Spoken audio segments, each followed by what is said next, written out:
1시간 기도, 성경 10장 읽기, 말씀 묵상 계속해야 믿음이 자라갑니다. 출애굽기 24장 1절에서 11절 언약, 복음, 제자, 소명을 생각하는 토요일입니다. 복음의 말씀을 듣고 순종하여 받아들일 때 하나님과 놀라운 관계가 맺혀지지 않겠습니까? 시내산에서 하나님의 법규에 대한 가르침을 받은 모세가 백성들에게 와서 그대로 전달하니 백성들은 여호와께서 말씀하신 것을 우리가 행하겠다고 합니다. 모세는 여호와의 말씀을 기록하고 제단을 쌓고 12기둥을 세우고 번제와 화목제를 드리고 피를 뿌리면서 언약을 세웠습니다. 그 유명한 시내산 언약이지요. 6절입니다. 모세가 피를 가지고 반은 여러 양푼에 담고 반은 제단에 뿌리고 언약서를 가져다가 백성에게 낭독하여 듣게 하니 그들이 이르되 여호와의 모든 말씀을 우리가 준행하리이다. 아멘. 피의 반은 제단에 뿌리고 기록된 언약서를 낭독하게 합니다.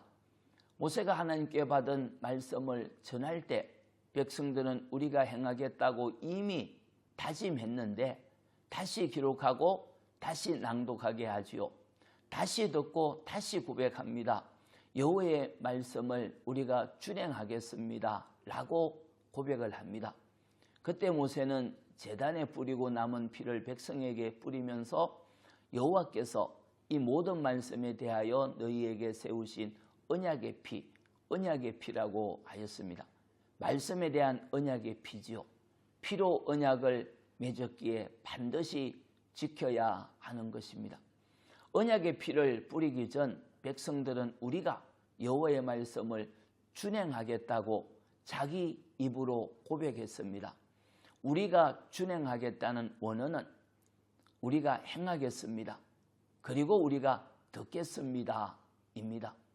보통은 듣고 행한다고 생각하는데 그것이 아니라 먼저 행하고 듣겠다고 고백한 것입니다.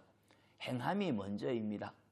내가 행한다고 하지 않고 우리가 행한다고 했습니다. 몇몇 사람만 행하는 것이 아니라 구원받은 모든 백성들이 행한다고 고백한 것이죠.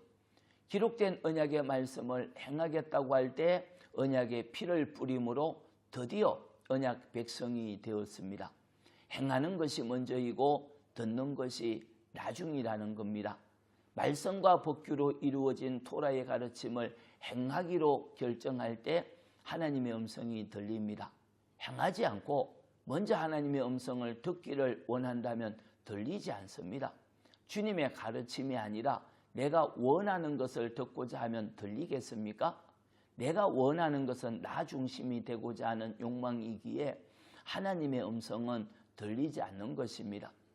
예수님을 믿고 교회에 오면 천사들과 같은 사람만 있는 것이 아니지요.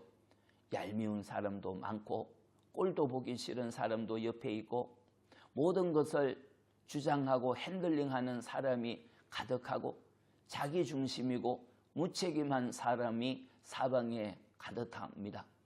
이곳이 교회 같지 않다고 생각하고 다른 곳에 가면 처음에는 환영하고 좋은 것 같으나 시간이 지나고 깊이 들어가면 그것도 마찬가지입니다. 다른 사람들에게만 문제가 있는 것이 아니라 내가 기준이 되어 내 욕망대로 되기를 바라는 나에게도 문제가 있습니다. 내가 마음에 들면 말씀대로 행하겠다고 하면 하나님의 뜻은 행하지 못합니다. 먼저 하나님의 뜻인 토라의 가르침대로 행하겠다고 할 때 말씀이 음성이 들려집니다. 내가 행하는 것이 아니라 우리가 행하고 우리가 듣겠다고 했지요. 우리가 행한다는 것은 하나님 말씀과 법규를 교회 공동체가 기준으로 삼겠다는 것이죠. 행함의 기준은 내가 아니라 하나님이 정하신 법입니다. 분을 내어도 해지기 전에 푸는 하나님의 기준을 따라 행하고 7번씩 70번이라도 용서하라는 말씀을 하나님이 기준이니 행하고 상처를 주었으면 완전히 치료되도록 하라는 말씀을 행하기로 결심하면 하나님의 음성이 들려집니다. 행함의 기준이 내 욕망이 아니라 하나님 말씀이지요. 축복합니다. 하나님 감사합니다. 저희가 주님 말씀을 행하고 듣겠습니다. 저희가 하나님 나라를 이루겠습니다. 말씀대로 한번 살아보겠습니다. 주님 행할 수 있는 힘을 주시고 말씀을 따를 수 있는 힘을 더하여 주옵소서. 예수님 이름으로 기도합니다. 아멘. 기도입니다. 첫째, 말씀을 행하는 자가 되게 하소서. 둘째, 내일 주일입니다. 온전한 예배자가 되게 하소서. 찬송 546장 주님 약속하신 말씀 위에서 주일 잘 준비합시다. 은혜됩니다. 아멘.